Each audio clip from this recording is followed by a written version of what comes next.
He always said, he would murder me. And, the one thing that he could do that was worse than that is to take my children away. It was a crime that shocked a small Northeast Wisconsin community and destroyed the mother of two young girls who were violently killed in their home. In the early hours of April 19th, a father stabbed his own baby girl and his fiance's daughter in a double murder-suicide. Today, Kate Sampson, the mother of the two girls, talks for the first time about what happened that night. A warning, this story contains disturbing details about the crime. A, B, C, D, E, F, G. This is 4-year-old Madeline. Just the happiest little girl and most fun little girl ever. And 3-month-old Haley. Haley was the easiest baby. She had a smile that lit up the room. To honor her daughters, Kate keeps this colorful room full of memories.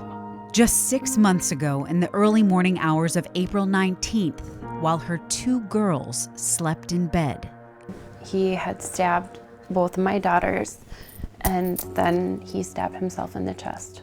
according to the Department of Justice, her fiancé, Andrew Poppy, killed Madeline and Haley, then killed himself. You kill your own flesh and blood? How would that... It's something I just can't fathom.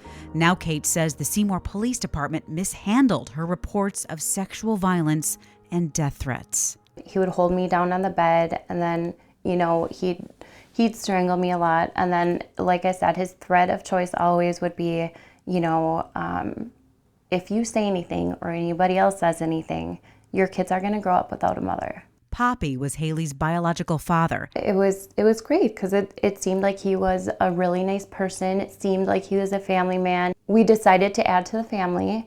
He proposed about 6 months after we were together. But after Haley was born, she says Andrew's personality flipped like a switch. He was becoming physically abusive. The episodes of abuse were closer together. I was scared. I was really scared. In 2012, he was charged with domestic violence, and again in 2015. A fact Kate says Andrew was upfront about. I thought, that was big of him to, come to me. And I had said, if you ever, hit me or did anything, it would be over. I would never tolerate that. Then when you're in that situation, it's not that easy. On the night of April 18th, she says Andrew violently attacked her. The way he was acting were just incredibly scary. He assaulted me, and I was very shook up. So when her oldest son called for a ride home, Kate saw her chance to get away and get help. A lot of people said that I had, I had deserted my children. He never threatened the children. He never did anything to the children. Had I thought that my children were in danger, I would have never left. After leaving the house around 11 p.m., Kate Sampson called police. The person that I'm with is threatening me. I'm so scared because he said if you come, he'll kill me. According to court records, at 12:43 a.m., officers repeatedly knocked on the door and tried several times to call Poppy, but he did not respond. Hours went by with no word from Poppy or her two children still inside. I must have said thousands of times, why aren't you getting my children? Why are you leaving my children in there? Why are you doing this? Records show at 8:06 a.m., more than 8 hours after calling police, officers entered her home, but it was too late. I asked if I could hold my children. And they said no. I just want to see them. I said I couldn't. According to the unredacted documents given to Kate Sampson, Madeline and Haley were killed between 3:30 and 4:30 a.m. They did nothing. They were literally outside my home as my children were being murdered. Kate believes if the Seymour Police Department would have acted sooner, her children would still be alive.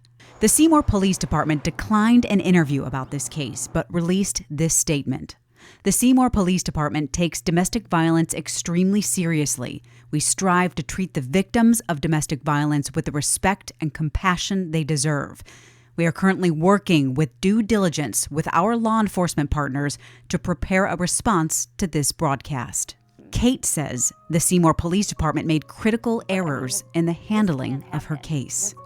This can't happen. This can't ever happen again. And I just really think they were completely inadequately prepared for this situation. She hopes sharing her story will educate police and the public about the realities of domestic violence.